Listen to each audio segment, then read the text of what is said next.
शुभारंभ किया गया। सीएम योगी आदित्यनाथ ने प्रोजेक्ट गंगा की शुरुआत की है। ग्रामीण इलाकों तक पहुंचेगा हाई स्पीड इंटरनेट। कनेक्टेड गांव समृद्ध यूपी का विजन जो है वो कंप्लीट करना है। डिजिटल रूप से आत्मनिर्भर बनेगा यूपी। 20 लाख से अधिक घरों तक हाई स्पीड इंटरनेट की सेवाएं उपलब्ध होंगी और इसके लिए ब्रॉडबैंड पहुंचाया जाना है।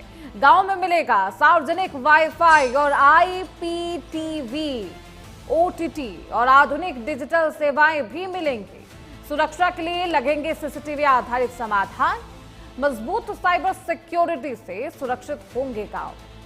ये एक लक्ष्य है यूपी को डिजिटल रूप से आत्मनिर्भर बनाने के लिए। मुख्यमंत्री योगी आदित्यनाथ ने राजधानी लखनऊ से एक बेहद महत्वाकांक्षी योजना प्रोजेक्ट गंगा की शुरुआत की है। कनेक्टेड गांव समृद्ध यूपी के विजन के साथ शुरू हुई इस परियोजना का मुख्य लक्ष्य राज्य के 20 लाख से अधिक ग्रामीण घरों तक हाई स्पीड ब्रॉडबैंड इंटरनेट पहुंचाना है। इस योजना के जरिए गांव में वाईफाई, डिजिटल सेवाओं के विस्तार के साथ साथ न्याय पंचायत स्तर पर हजारों युवा और महिलाओं को रोजगार और स्वरोजगार के नए अवसर मिलेंगे।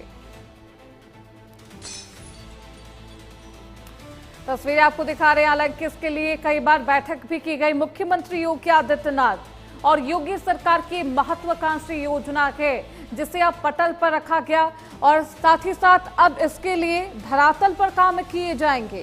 कनेक्टेड गांव समृद्ध यूपी का एक विजन है जिसे संपन्न कराना योगी सरकार जिसके लिए प्रतिबद्ध नजर आ रही है। डिजिटल रूप से गांव को भी अब समृद्ध बनाया जाएगा, आत्मनिर्भर बनाया जाएगा, यानी कि गांव तक ब्रॉडबैंड की सेवाएं उपलब्ध कराई जाएगी। सीएम योगी ने प्रोजेक्ट गंगा का शुभारंभ किया है। ग्रामीण इलाकों तक पहुंचेगा हाई स्पीड इंटरनेट। कनेक्टिविटी को और भी मजबूत किया जाएगा। जो तमाम कनेक्टेड गांव है समृद्ध यूपी का विजन संपन्न करते हुए नजर आएंगे। डिजिटल रूप से आत्मनिर्भर यूपी को बनाया जाएगा। और देखिए, गांव तक वो तमाम जिनके पास वो सुख सुविधाएं नहीं है, खासतौर पर इंटरनेट सुविधाएं नहीं है, ब्रॉडबैंड के माध्यम से उन तक वो सुविधाएं मुहैया कराई जाएंगी। फ्री वाईफाई सरकार देने वाली है और इसके लिए सीसीटीवी कैमरे भी लगाए जाएंगे समाधान के रूप में, ताकि उस वाईफाई के साथ किसी तरीके की दिक्कत ना हो या फिर कोई अराजक तत्व उसमें किसी तरीके की बाधा उत्पन्न ना करे। लखनऊ में प्रोजेक्ट गंगा का भव्य शुभारंभ किया गया है और मुख्यमंत्री योगी आदित्यनाथ इसके बारे में बताते हुए और सरकार की आगे योजना क्या है, इस योजना के पीछे का उद्देश्य क्या है, इसके बारे में भी लोगों को अवगत कराया है। इसके बारे में भी अतिरिक्त जानकारी मुख्यमंत्री योगी आदित्यनाथ अपने संबोधन में देते हुए नजर आए।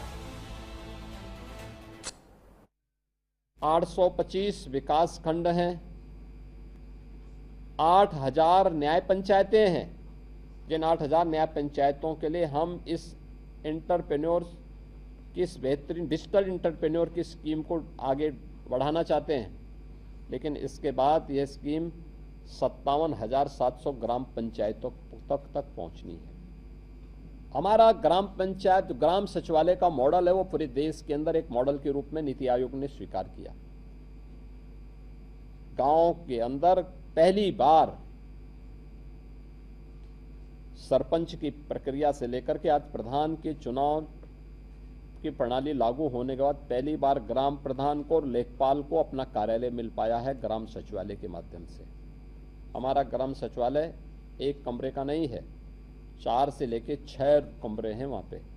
उनकी अपनी डिजिटल लाइब्रेरी है वहाँ पे। उनके पास वहाँ पर गांव में ही गांव का व्यक्ति अपना आय प्रमाण पत्र, निवास प्रमाण पत्र, जन्म मृत्यु के प्रमाण पत्र, जाति प्रमाण पत्र, ये सब गांव के अंदर ही प्राप्त कर सकता। अब उसको ब्लॉक जिले का दौरा नहीं करना, वहाँ जाने की वो नहीं उठानी उसको। बहुत साइंटिफिक मॉडल है यहाँ की न्याय पंचायत का भी। हम उसके साथ जोड़ करके इस कार्यक्रम को आगे बढ़ा सकते हैं। ग्राम पंचायत में ब्रॉडबैंड की सुविधा देने का मतलब ग्राम पंचायत को भी एक स्मार्ट विलेज के रूप में डेवलप करने का कार्य, स्मार्ट विलेज बन सकता है। बहुत सारी सुविधाएं वहां से दे सकते हैं और ये कार्यक्रम अगर हम कर पाएंगे तो मुझे लगता है कि ये चीजें 50% महिलाएं जरूर हों, ये हम सबकी चिंता है। और ये चीजें अगर हम करेंगे उनके ट्रेनिंग के कार्यक्रम हो। आज हमने एक औपचारिक उद्घाटन किया, लेकिन जिस दिन सिलेक्शन और सिलेक्शन के साथ उन लोगों को व्यवस्थित रूप से आगे बढ़ाएंगे। मैं मानता हूं कि यूपी ट्रांसफॉर्मेशन कमीशन आपके साथ मिलकर आप काम कर रहे हैं, तो स्वाभाविक रूप से वीसी सखी की तर्ज पर उनके अपने यूनिफॉर्म हो। तो वहीं यूपी पुलिस कांस्टेबल भर्ती परीक्षा